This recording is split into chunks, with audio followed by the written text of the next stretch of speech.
Hi guys, so I realized that a lot of you had questions with the assignment that I posted for citing textual evidence. So I'm gonna try and really quickly go over it and hopefully this will make more sense. Just so you know, if we were doing this in class, I was going to bring Oreos and that's to go along with the whole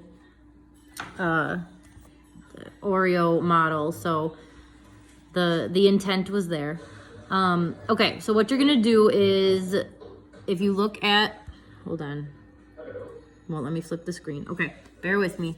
So when you go into your assignment on Google Classroom, you have these three items. You have citing textual evidence. These are the slides that I was going to use that I would use for the lesson to kind of help us understand what we're doing. So you're gonna open those up. I just want you to read through them.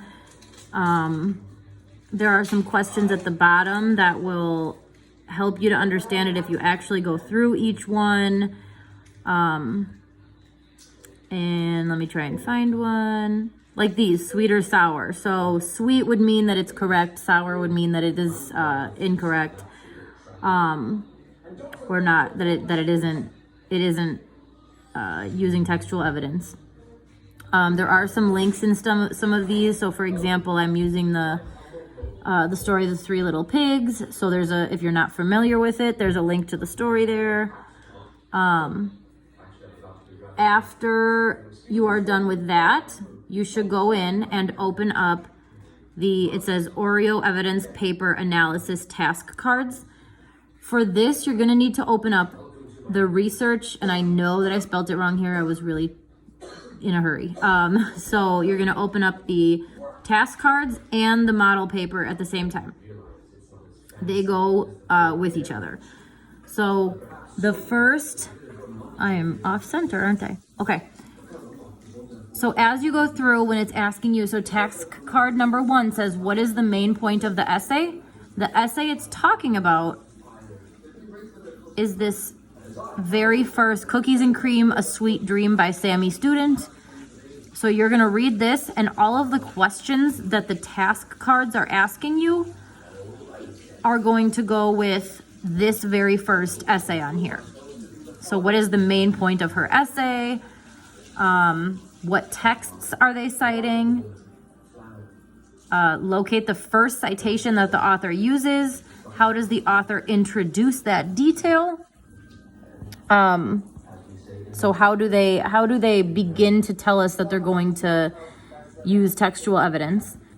So all of these task cards that you're gonna see you're gonna need to refer to the original notes from the lesson and use that first essay. The second part, where is it here?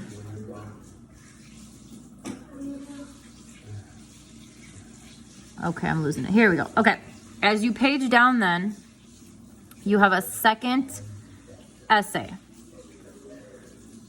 This has a really cheesy scenario. It says John is writing an expository essay, which means an explanatory essay where he's explaining something on the history of the Oreo. He has already done his research and had it all sorted out for his essay, but then, Snowmageddon hit during school and he had to rush home. On the way out the door, he slipped on some ice and his papers went flying everywhere. He was able to get some of his paper rewritten, but he is running out of time. I just found another typo. Can you help John put in his textual evidence? So you need to read his essay. And then there are blanks right here, like number 1. So he is making a claim, but he doesn't have any of his textual evidence in. Oreos have certainly earned their place of royalty in the 20th century culture, and their makers are most certainly proud of that ranking.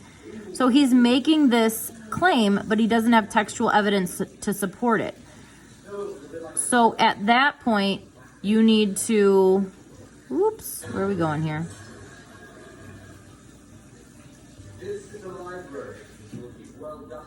You need to use the fact sheet that I just realized is not attached. I'm going to attach that, hold on. So I will attach the fact sheet right now. Look for that coming up. The fact sheet has all this information about Oreos and the history of Oreos. So you're going to use that. You're going to pull a piece of information from the fact sheet and insert it into that number one spot. There are a couple different places where you need to insert textual evidence to support the claims that this person is making in their essay. And you're going to get all of that from the the fact sheet. So this is really, really hard to do when I'm not in front of you guys and I can't answer your questions face to face.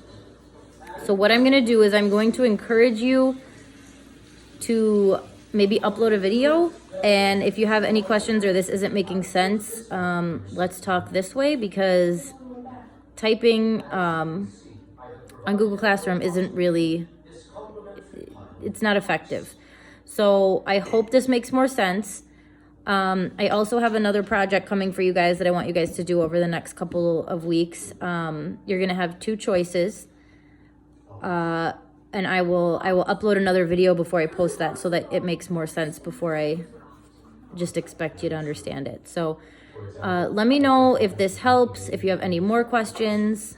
Otherwise I'm here if you guys need any help. All right, thanks, bye.